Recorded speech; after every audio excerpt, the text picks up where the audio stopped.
Desaceleração da inflação anual no Brasil diminui à medida que aumentos das taxas de juros se aproximam. Os preços subiram 4,24% no ano até agosto e caíram 0,02% no mês.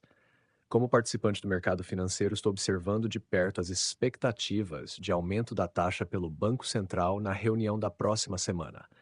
A inflação anual do Brasil caiu em agosto, mas a redução foi exatamente o que eu esperava e parece que não será suficiente para aliviar a pressão sobre os banqueiros centrais. Eles provavelmente vão precisar aumentar as taxas de juros quando se reunirem na próxima semana. Os dados divulgados na terça-feira mostram que os preços subiram 4,24% em relação ao ano anterior, um pouco abaixo da estimativa média de 4,27% que eu havia visto dos analistas da Bloomberg. No mês, a variação foi uma pequena queda de 0,02%. Pelo que vejo, a taxa de inflação anual do IPCA ficou abaixo das expectativas em agosto. A robustez do crescimento na maior economia da América Latina me faz acreditar que os investidores estão apostando que o Banco Central aumentará a Selic, atualmente em 10,5%, na próxima semana. Muitas pessoas nos círculos financeiros também acham que esse aumento é necessário para lidar com a queda no valor da moeda, os maiores gastos públicos e as previsões de inflação que pioraram. Se houver um aumento nos custos dos empréstimos, isso colocará o Brasil em uma posição distinta, enquanto bancos centrais regionais e globais estão afrouxando suas políticas. Na minha opinião, a Bloomberg Economics acertou ao observar que a inflação mancal e subjacente em agosto sugere que o mercado de trabalho apertado e o crescimento surpreendente da atividade ainda não estão impulsionando as pressões de preços no Brasil. Eu acho que o Banco Central pode tentar minimizar essa mensagem na reunião de 18 de setembro, focando mais nos riscos iminentes relacionados ao clima e às expectativas de inflação desancoradas. Além disso, uma queda de 0,51% nos custos de habitação, após uma redução nas contas de luz e uma queda de 0,44% no preço de alimentos e bebidas, foram responsáveis pela queda mensal de agosto. No entanto, o custo da educação subiu 0,73%, de acordo com a agência de estatísticas.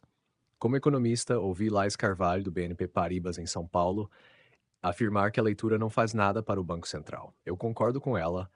A queda teria que ser significativa o suficiente para mudar as previsões de final de ano, e não foi isso que aconteceu.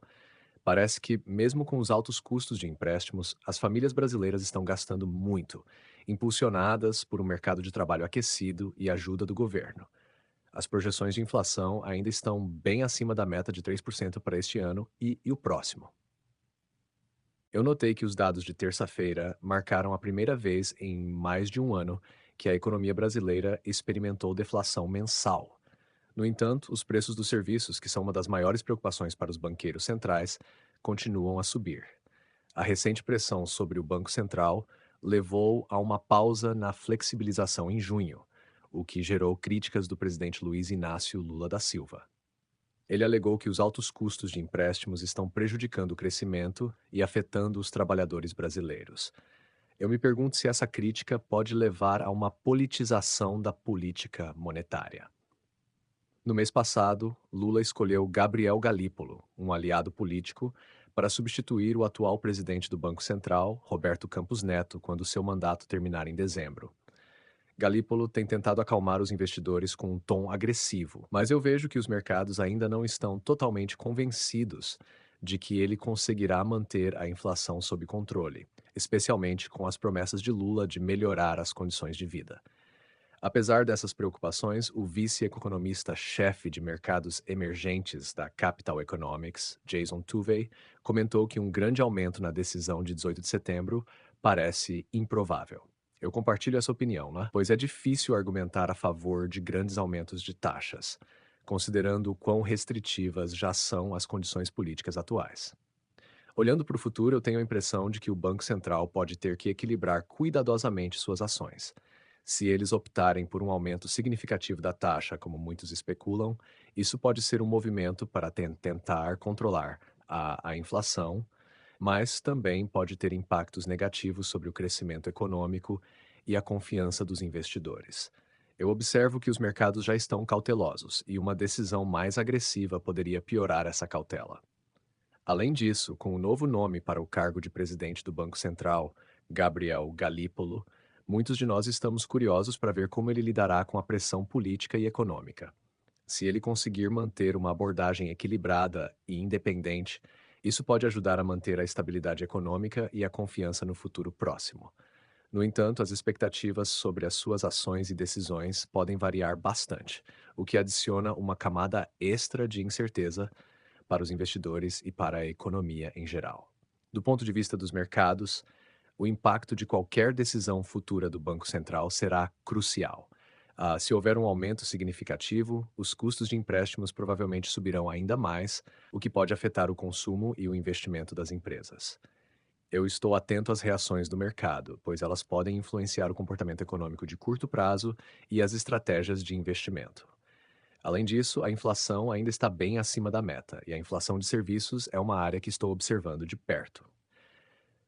Se os preços continuarem a subir nessa área, isso pode sinalizar pressões inflacionárias mais persistentes que o Banco Central terá que enfrentar. Em resumo, enquanto a desaceleração da inflação anual é um passo positivo, a situação econômica do Brasil continua a ser complexa e cheia de desafios. A reunião do Banco Central na próxima semana será um ponto crucial para determinar a direção futura da política monetária. Eu continuarei monitorando as atualizações e ajustando minhas expectativas e estratégias conforme a situação evolui. A dinâmica entre a política econômica, as decisões do Banco Central e a pressão política cria um ambiente bastante volátil. Estou atento a todos esses fatores para ajustar minhas previsões e tomar decisões informadas sobre investimentos e estratégias financeiras. Se você gostou dessa análise e quer acompanhar mais sobre economia, política e investimentos, se inscreva no canal e ative o sininho para receber todas as notificações.